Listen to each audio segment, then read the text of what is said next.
L'info reprend toute sa place sur RTI 1. Bonsoir à tous et bienvenue dans ce dernier virage. On regarde le titre de ce journal. Le Maoulid célébré ce dimanche soir sur toute l'étendue du territoire national. Il commémore la naissance du prophète Mohammed, un moment de réjouissance marqué par des lectures coraniques, des panels et des conférences sur la vie du prophète dans toutes les mosquées du pays. L'État de Côte d'Ivoire équipe le système des Nations Unies. À Boaké, dans le centre du pays, les ministres Niali Kaba et Pierre Dimba ont procédé à la remise des clés de ce nouveau bureau intégré aux différents bénéficiaires. C'était au cours de la semaine de la population. Et puis l'ancien président Laurent Gbagbo a été élu ce dimanche président du Parti des peuples africains de Côte d'Ivoire, son nouveau parti politique. Le congrès constitutif de ce nouveau parti s'est aussi achevé ce dimanche à Abidjan. Laurent Gbagbo a été élu par acclamation. Voilà pour les titres. Merci de regarder RTI 1 à la faveur de l'anniversaire de la naissance du prophète Mohammed. Paix et salut sur lui. L'imam de la mosquée Fitia dans la commune d'Abobo était ce dimanche l'invité de RTI 1 avec Herman Guivé. L'imam Yaya Traoré a divulgué le sens de la célébration du Maoulid et le devoir du fidèle musulman dans le cadre de cet événement. On regarde un extrait de son passage. Le Maoulid pour le fidèle musulman, c'est une commémoration pour la naissance de l'homme le plus important pour le musulman et l'humanité, Mohammed sallallahu alayhi wa sallam. L'humanité étant plongée dans un paganisme, dans de l'idolâtrie et dans de grands soucis spirituels, Allah subhanahu wa ta'ala fait naître un homme, Mohammed alayhi salatu wa sallam, qui va venir aider l'humanité à travers les révélations que Allah subhanahu wa ta'ala va lui donner. Donc ce jour-là devient un jour de commémoration de sa naissance, qu'on appelle les Maoulids, qui est tiré du mot en arabe plutôt Maoulid, la naissance. Comme ce n'est pas une fête qui a été institutionnalisée et faite par le messager Mohammed sallallahu alayhi wa sallam lui-même, et donc les choses qui vont avec, ce sont des choses de spiritualité, de bonté, la lecture du Coran et faire beaucoup de prières sur le messager sallallahu alayhi wa sallam. Et donc en faisant ça, donc, ce sont des formes de célébrer la commémoration de Maoulid par ceux qui veulent le faire. Quand le fidèle prend part à la lecture du Coran, il ne peut que avoir des mérites, des grands mérites dans la commémoration de la naissance du messager. Ça ne fait que du bien. La lecture du Coran, chaque musulman doit prendre part à ça. Dieu dit dans un verset du Coran, vous avez un bel exemple à ce messager.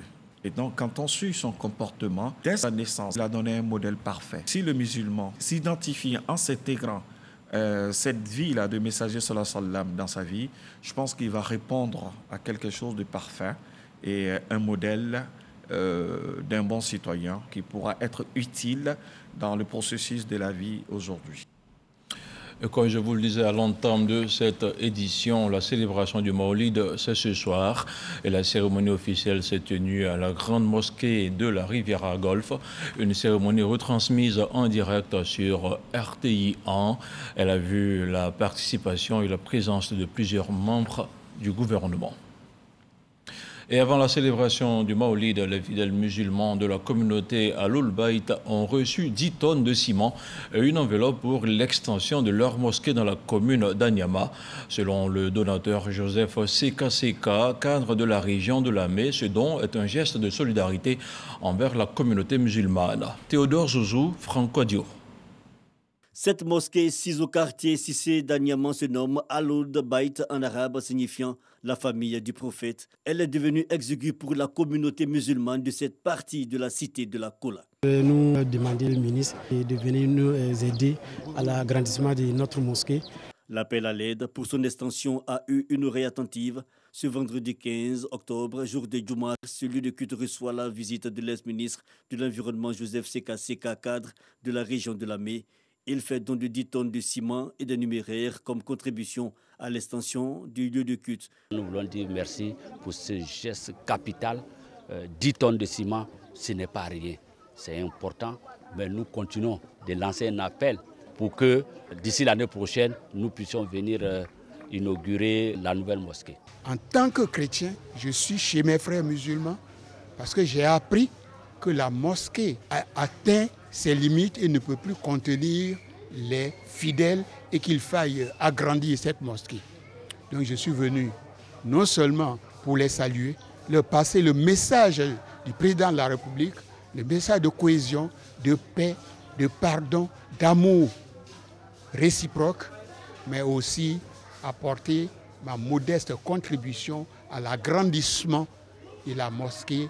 Au-delà de ce geste de générosité et de solidarité, Joseph Seka Seka, de confession religieuse méthodiste, entend œuvrer dans le sens de la dynamique de solidarité et de cohésion prônée par le président de la République, Alassane Ouattara.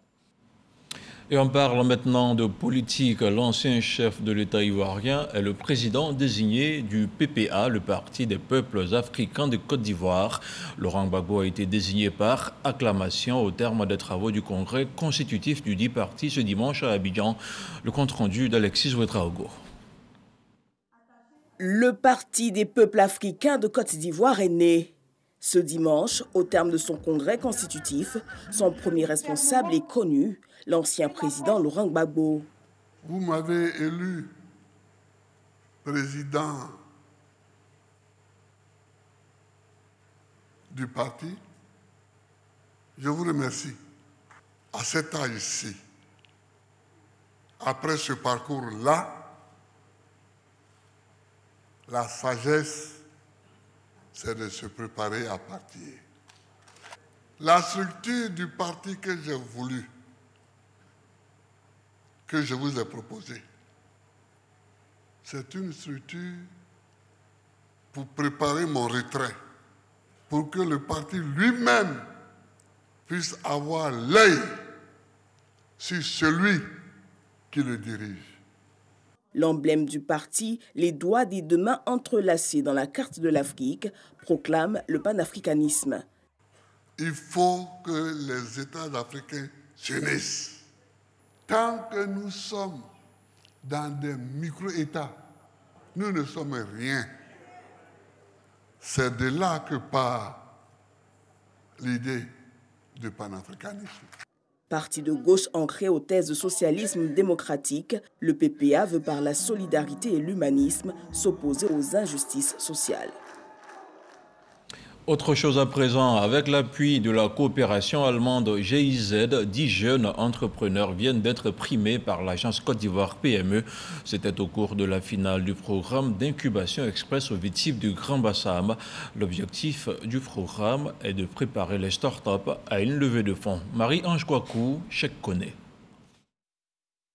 Elles sont 5 startups qui ont bénéficié des fonds d'amorçage et des formules d'accompagnement pour booster la commercialisation de leurs produits. Ces entreprises sont les 5 lauréates de la finale du programme d'incubation express de l'agence Côte d'Ivoire PME. La valeur ajoutée, c'est de pouvoir électroniquement payer les tickets avec un accès sur les lieux de transport ou d'événements. En même temps, on contrôle la température des personnes pour le Covid. Les 5 millions vont servir pour développer encore mieux l'application et à acheter du matériel.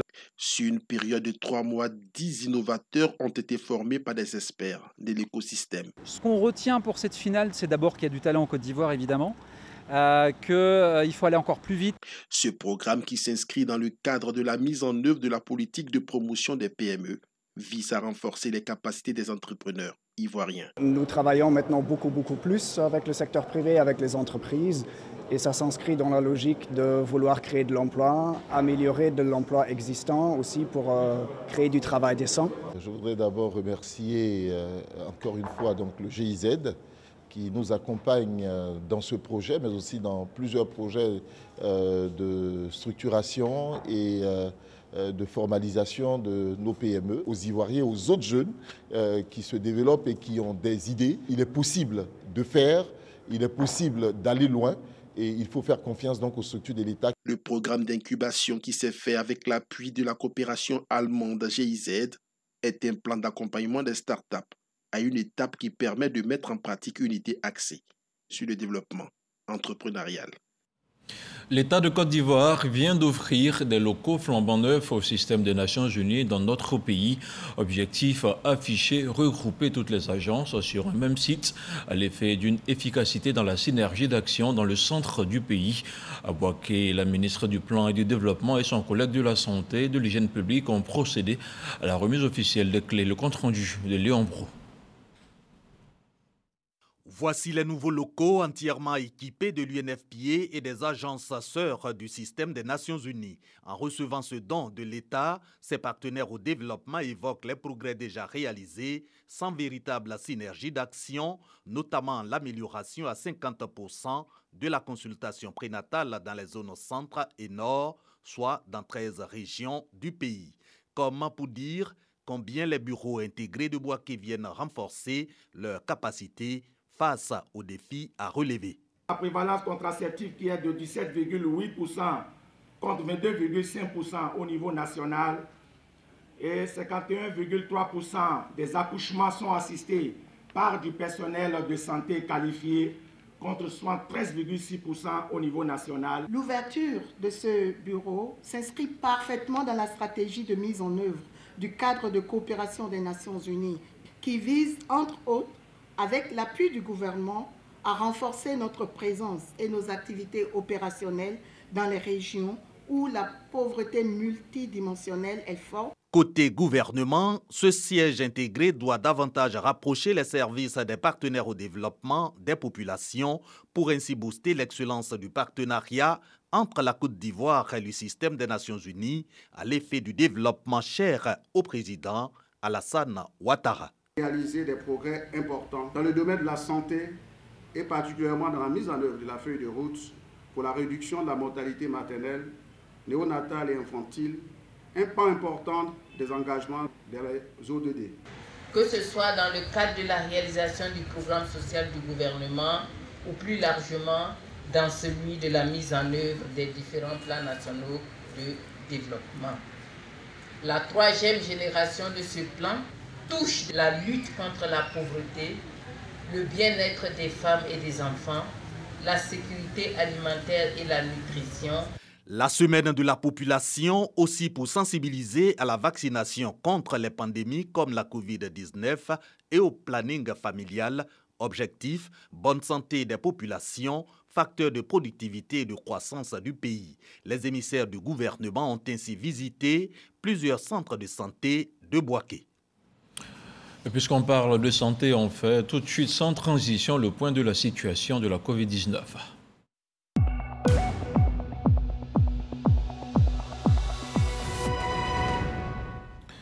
Le ministère de la Santé, de l'Hygiène publique et de la couverture maladie universelle a enregistré ce dimanche 17 octobre 10 nouveaux cas de Covid-19 sur 2093 échantillons prélevés, soit 0,4% de cas positifs, 76 guéris et 1 décès.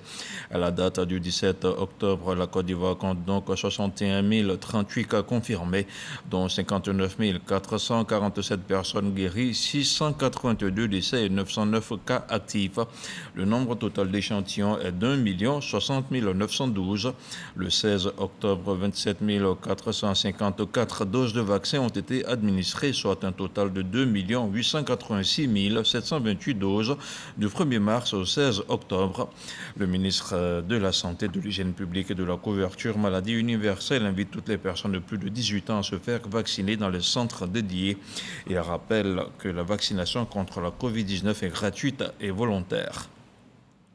Santé toujours, la 14e journée mondiale du lavage des mains a été officiellement célébrée à Agboville. Accompagné des partenaires techniques et financiers, le ministre de la Santé, Pierre Demba, a appelé la population à la pratique de l'hygiène des mains. Le reportage de Jeanne Atoubé.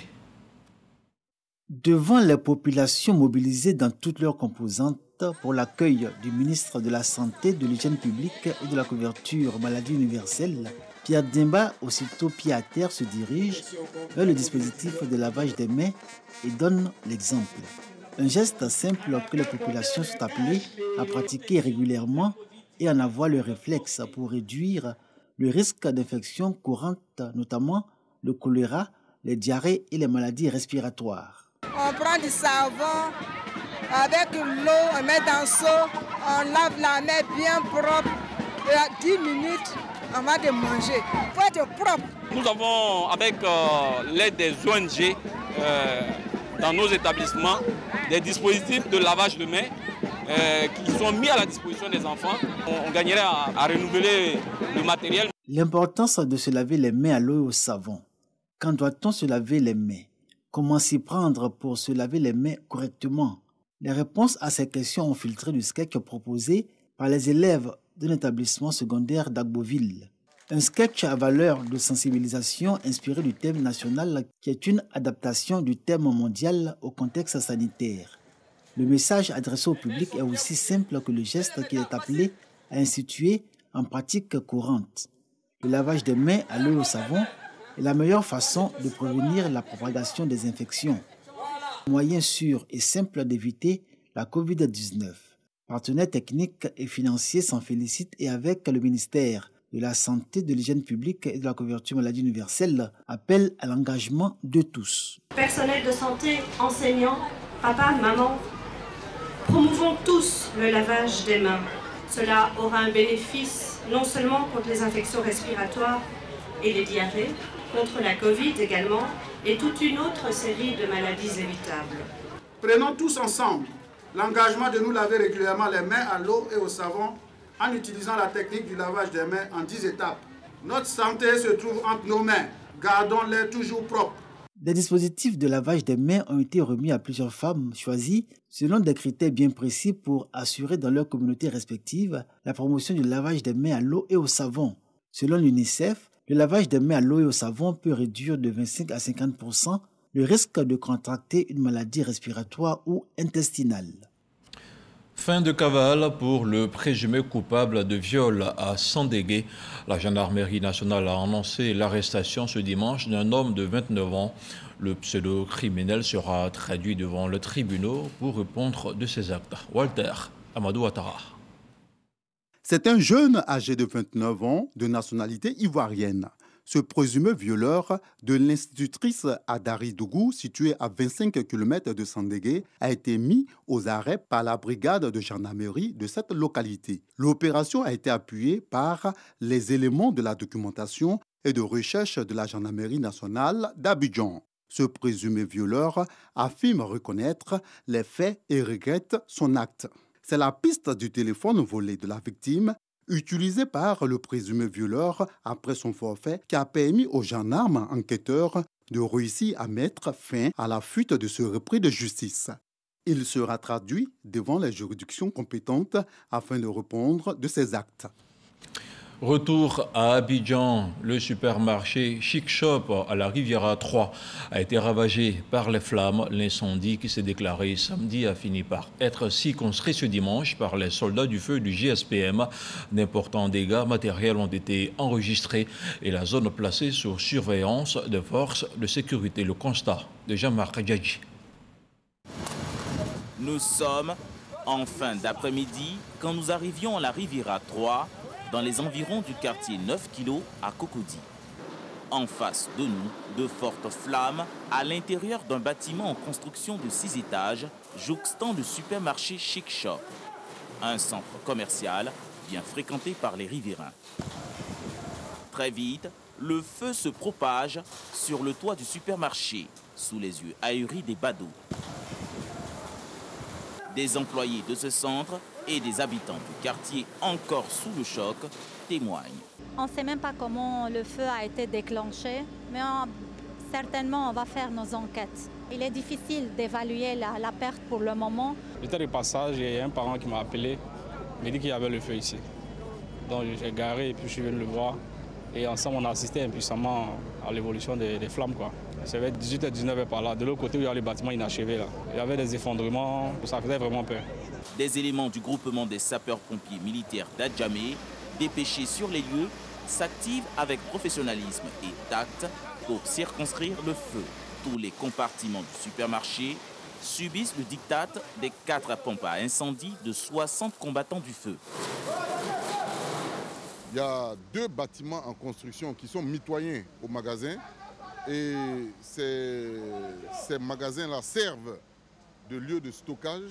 Pourtant, ils sont en travaux. Le feu commençait à menacer le magasin lui-même. Nous sommes entrés dans le magasin pour le protéger de l'intérieur. Malheureusement, tous les équipements installés dans le magasin ont été désactivés, c'est-à-dire les robinets d'incendie armés, le système de sécurité incendie. À l'heure actuelle, nous sommes maîtres du feu, c'est-à-dire on ne peut plus avoir d'évolution. Le feu n'est pas encore éteint, mais il ne peut plus évoluer.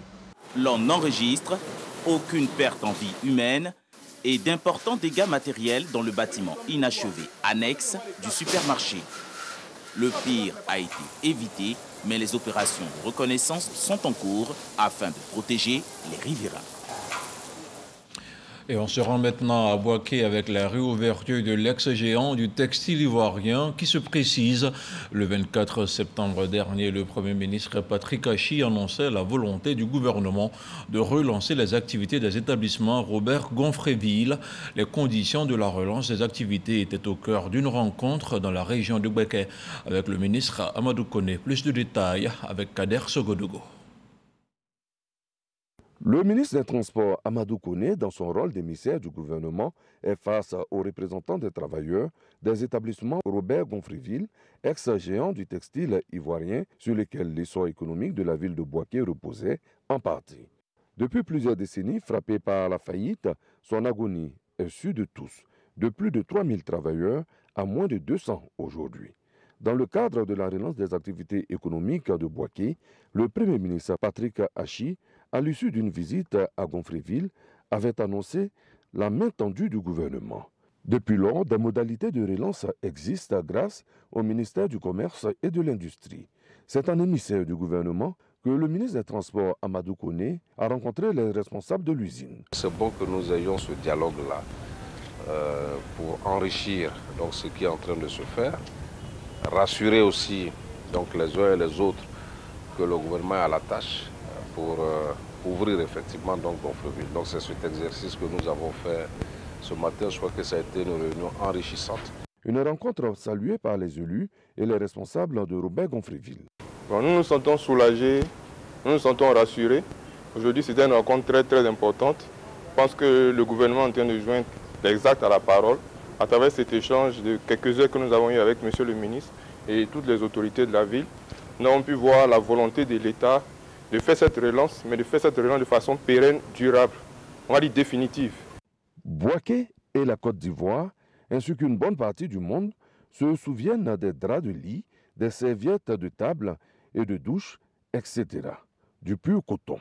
L'usine, grâce au gouvernement, retrouvera son lustre d'antan. Les établissements Robert Gonfreville ont été créés en 1921.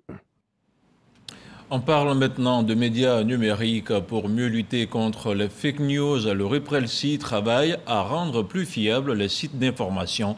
Le réseau des professionnels de la presse en ligne vient de lancer un projet de labellisation. Pour la phase pilote, 10 médias seront passés au peigne fin avant d'être certifiés. Le projet bénéficie du soutien de l'ambassade des États-Unis en Côte d'Ivoire. Depuis Adzopé, le compte-rendu de Didier Nguisson. 130 sites d'information, dont 52 titres, édités par 49 entreprises de presse numérique.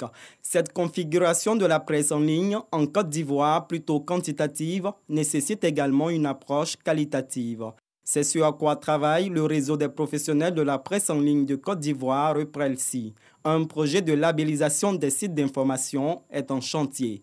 Les principaux acteurs définissent les modalités. Nous avons exigé 2 journalistes professionnels, une ancienneté de 2 ans, donc une entreprise légalement constituée qui est dotée d'un registre de commerce, un contrat de bail qui a le récépissé du procureur de la République, donc par ricochet, qui est donc déclaré auprès de l'ANP ou de la ACAP. Mais cela ne suffit pas, il faut avoir une ancienneté de 3 ans avec employé des journalistes professionnels au sein de sa rédaction. Une fois une entreprise de presse en ligne est labellisée, ça attire du profit parce que ça attire les annonceurs, ça attire donc la publicité. Et c'est pour cela que nous saluons véritablement cette initiative. Les critères de labellisation suivant la réglementation sur la presse, l'éditorial et le monitoring ont été présentés par Barthélémy Kwame, expert en management des médias. Pour Alfred Damoussa, spécialiste des médias, la presse en ligne devrait avoir le souci de protéger le lecteur au même titre que les industriels vis-à-vis des consommateurs. Le projet de labellisation est soutenu par l'ambassade des États-Unis, principal financier, et le ministère de la Communication. Lutter contre la mésinformation et la désinformation pour assurer que la population de la Côte d'Ivoire a accès à l'information crédible et à travers un média professionnel. C'est un important programme qui a pour but de créer les conditions de développement de ces nouveaux médias-là et lutter contre les fake news, former les acteurs des nouveaux médias et créer aussi de l'emploi, parce que c'est un secteur très porteur. Grâce à ce label, le REPREL6 s'engage à assainir la presse en ligne. Nana Aka Félix You est le nouveau chef du village d'Assié-Kwessé dans la commune de Mbato. Il a été intronisé samedi par l'inspecteur général d'État Théophile Awandouli et le ministre de l'Équipement et de l'Entretien routier Amédée Kwaku Kofi. Les deux personnalités ont exhorté la population à s'unir derrière le nouveau chef afin de conduire le village au développement. Mahama Traoré. Voici intronisé le 14e chef du village centenaire d'Assié-Kwessé dans la commune de Mbato. Désigné le 23 mai dernier, Nana Aka Félix mesure déjà l'ampleur de la tâche qui l'attend. J'ai décidé, en accord avec les acteurs de la CPI, de placer mon règne sous le signe de la cohésion et du développement. Bravo population d'Assié-Kwessé, sachez que votre confiance placée en moi ne sera pas vaine. Ensemble, nous posons des actes positifs qui laisseront des traces indélébiles pour nos enfants. Pour réussir cette mission, le nouveau chef d'Assié-Kwessé peut compter sur le soutien de l'inspecteur général d'État Théophile Awandouli et du ministre de l'Équipement et de l'Entretien routier Amédée Kofi Kwaku. Les deux personnalités invitent les villageois à faire bloc derrière Nana Aka Félix. Tout ce que nous souhaitons, c'est d'apporter le développement à nos populations. C'est pour ça que je demande à tous les cadres de Mbato et singulièrement aux cadres d'Assié-Kwessé d'être unis. Parce que si vous êtes unis, vous pouvez tout réaliser dans votre village. Mais désunis, vous ne ferez rien et rien du tout. Si je peux me permettre de vous donner un conseil, c'est de vous exhorter à demeurer un homme de référence, de courtoisie, du respect à la fois des lois et règlements de la République, ainsi que de nos us et coutumes. Il vous faut être intelligent, juste, modéré et sage. Les défis de développement qui attendent le nouveau chef sont nombreux. Il s'agit entre autres de doter le centre de santé d'une ambulance médicalisée, du reprofilage des pistes pour l'évacuation des produits agricoles et de la construction d'une nouvelle école primaire. On parle maintenant de cinéma au Burkina Faso. Le président roch Marc Christian Kaboré a donné samedi le clap d'ouverture du FESPACO 2021, la 27e édition du Festival panafricain du cinéma et de la télévision de Ouagadougou se tient enfin après un report en février dernier et il va durer 10 jours. L'un des maillons forts du FESPACO, c'est surtout le MICA, le marché international du cinéma africain et de la télévision. Retour sur les temps forts de la cérémonie d'ouverture avec notre envoyé spécial à Ouagadougou, Serge Koléa. La Côte d'Ivoire marque sa présence au MICA, le marché international du cinéma et de l'audiovisuel africain. À sa 20e édition, cette année se présente comme un rendez-vous incontournable de cette biennale du 7e art. La RTI et son directeur général Fosseni Dambélé occupent une place de choix sur ce marché. Avec RTI Production Distribution, nous avons quelques milliers d'heures de films. Et donc nous sommes là pour offrir aux télévisions francophones et d'ailleurs, n'est-ce pas, la richesse de notre catalogue. Également rencontrer les professionnels du secteur pour échanger et nouer des partenariats. Et donc nous sommes là également pour soutenir, n'est-ce pas, nos réalisateurs qui sont nominés et nous croisons les doigts pour avoir des prix Mais vous savez, les prix, les jurys, c'est toujours bon, mais ce n'est pas uniquement ça. L'essentiel, c'est la qualité de la production, c'est l'accueil du public. Et nous savons qu'avec nos professionnels, nous avons fait du bon travail. Le MICA, c'est le visage professionnel du FESPACO qui offre des rencontres, des partages d'expériences, des espaces B2B. Nous sommes là pour réchauffer les partenariats, pour réchauffer le contact, toucher le monde artistique, les experts du monde artistique, les professionnels, de sorte que nous puissions les inviter à la prochaine édition du Massa. L'une des raisons fondamentales de notre présence ici et que Madame le ministre a souhaité vivement, c'était que nous puissions relancer cette coopération avec le bureau burkinabé du droit d'auteur pour que nos artistes, leurs droits soient pris en compte au niveau du Burkina en matière de cinéma, mais également en matière des autres arts. Dans cette optique de positionnement, la ministre de la Culture et de l'Industrie des Arts et du Spectacle, Arlette Badou-Nguessan, a visité plusieurs stands. Elle y a échangé avec des personnalités, notamment la ministre française.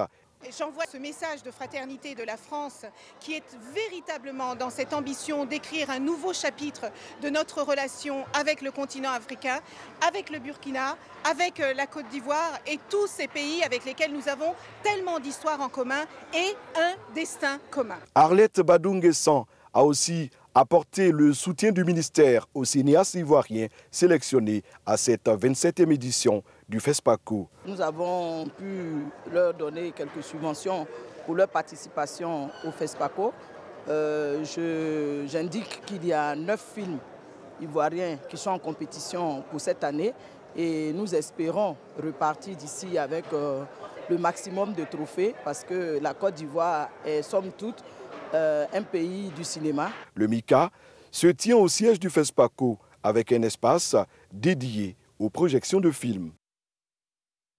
À présent, le tour de l'actualité dans le monde, c'est une sélection signée Alexis Ouedraogo.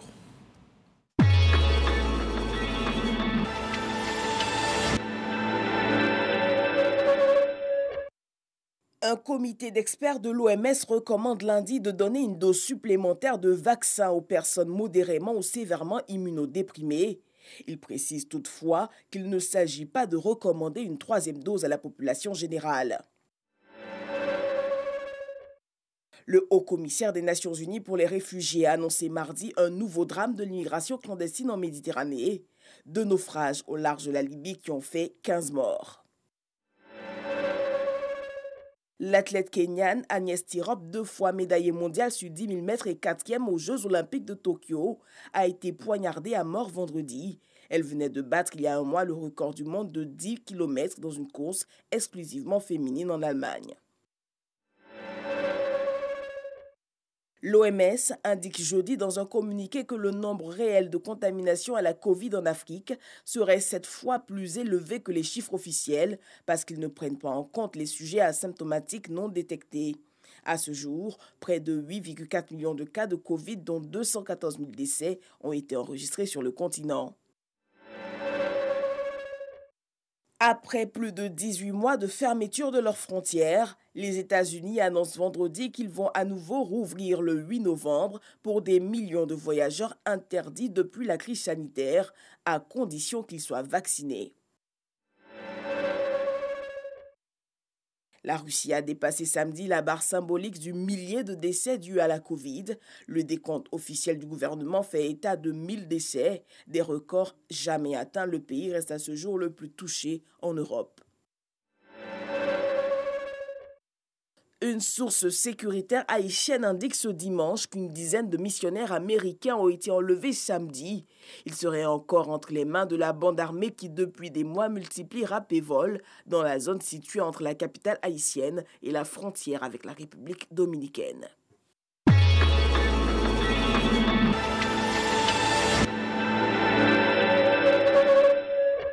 Et c'est la fin de cette édition d'Information L'Info qui justement revient demain lundi à 6h30 avec Régis Kofi en cette nuit de la noble naissance. Je vous dis bonsoir et que la paix soit chez vous.